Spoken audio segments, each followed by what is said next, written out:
What is a little bombshell your therapist dropped in one of your sessions that completely changed your outlook? Stop trying to get everyone to agree. When you need everyone to agree, the least agreeable person has all the power.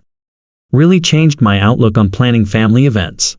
Reminds me of the time a psychic told my mom that my late grandma was upset about something. My mom laughed and said, "My mom was the most stubborn woman on the planet. If she was here, she'd be upset about something." I've always said that in the absence of real leadership, the biggest whiner usually gets what they want. Same idea. Especially in social situations, real leadership is exceedingly rare. I've heard a quote something like, "Power without character is evil." Furthermore, character is a victory, not a gift. Just because you are a character doesn't mean that you have character. The Wolf. I didn't really find out why my dad hated planning family events until after he died. Without him taking care of all the planning, it devolved into total chaos where no one could agree on anything. Bickering about where to go, what to do, when to go, how much it would cost, who would pay and how much. I watched my dad stress about this stuff for most of my life until he decided one year that he'd had enough. He was going to decide where to go, what to do, when to go, didn't give a shit how much it cost. He was going to pay for everything and for everyone. He then told everyone the plans and said, "You can come or not come, your choice." Oddly enough, when you took the financials out of the equation, suddenly everyone was able to agree on where to go and were able to adjust their schedules so they could go. He died in 2013. We didn't go on another family trip with my siblings, their kids, our aunts, uncles, cousins until just last year. Because no one could agree on anything. It was mostly a money thing. How much they thought they should pay compared to the other people going. Split evenly. Well, no. So has 3 kids and it's just me and my husband. Why should we pay the same as them? I knew my dad just said, "Fuck it," and paid the entire thing, but I really didn't have the means to do that until recently. But I basically did what he did. I planned the whole trip, paid for it, and me and my family, plus my mom and her boyfriend, were going to go on vacation. I sent out invitations to everyone. Initially I got some suggestions from a sibling and a cousin about where we should go and when. I cut that shit off immediately with, "This is all done and paid for you. You can come, or you cannot come. You are welcome, but if you can't make it, we understand and will miss you." Magically, everyone was able to adjust their schedules and come for the free vacation. What kind of trip accommodates this many people? Seems incredibly expensive. This is really good of you, Op. I do not nearly like my family enough to even consider attending a family trip. So this concept is foreign to me. How was anger expressed in your household growing up? Were you allowed to show anger? At which point I realized I wasn't allowed to show any negative emotions whatsoever, especially not in reaction to negative emotions from my parents. I had the opposite experience, lol. The only way I could communicate with my dad was through anger. Of course, growing up like that, I brought it to school and friendships. I was just this stupid angry kid for no reason. My best friend told me that he liked me, but my anger was really pushing everyone away from me, and it opened my eyes. I kind of vowed to be a different person than my dad, and I tried and currently trying to be a very kind person. I became scared of who I was on the inside, so scared that it was kind of anxiety-inducing.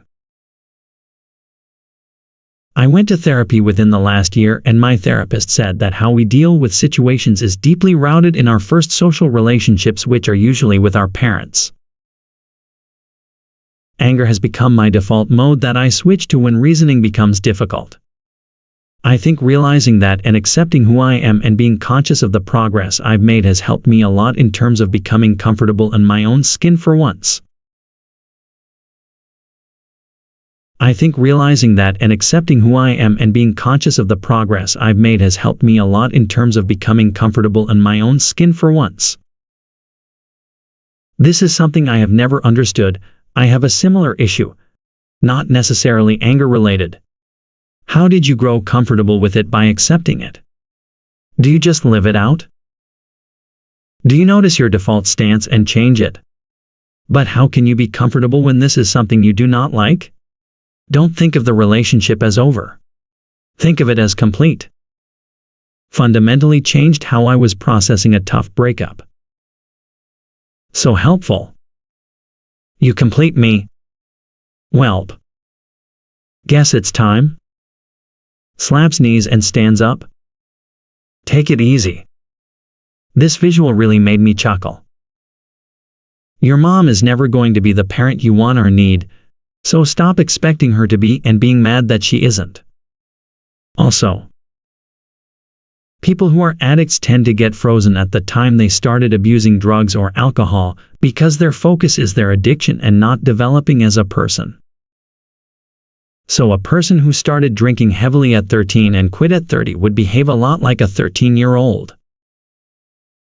My wife phrased the first one as, adjust your expectations of others based on what they are able to give instead of what you'd want them to give. It's fairer towards them. My counselor said to imagine myself as an orange. Then, consider that not all people like oranges. That doesn't mean that the orange is flawed in any way, not rotten, just that everyone has preferences. That helped ease my insecurities and need for people-pleasing dramatically.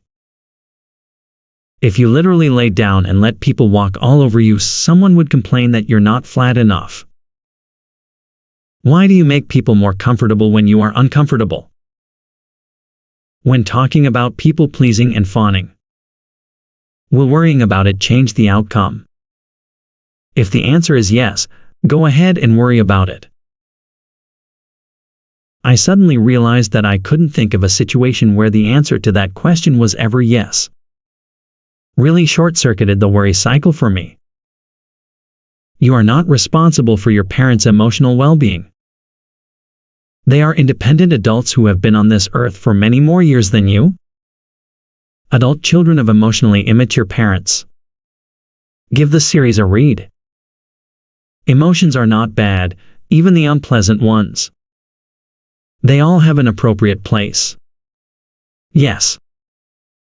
Mine said negative emotions are the brains. Canary in a coal mine. A way to tip you off when something isn't right. Don't shoot the messenger, just ask yourself what is causing them. I don't want to take meds because I don't want to rely on drugs to feel okay. Don't you already do that? My therapist in the session before I finally saw a psychiatrist and got officially diagnosed with bipolar 2. I was heavily self-medicating at the time, but of course didn't see it that way because it wasn't a prescription. That one hit deep.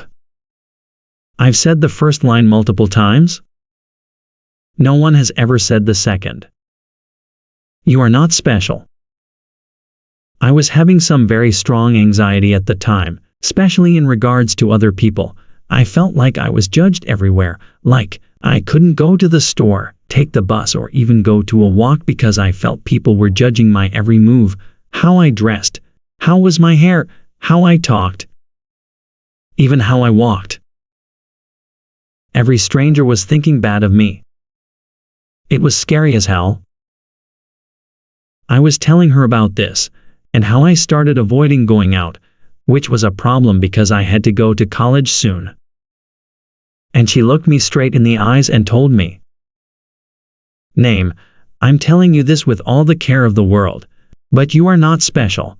There is nothing that would make me think twice if we crossed in the street." Is harsh, and is exactly what I needed. All the anxiety didn't let me see that until she said it. OFC, she helped me some other ways, but this really changed my life when she said it. I could go to college and be out because of it. This is so common, and it blew my mind too. My therapist called it terminal uniqueness.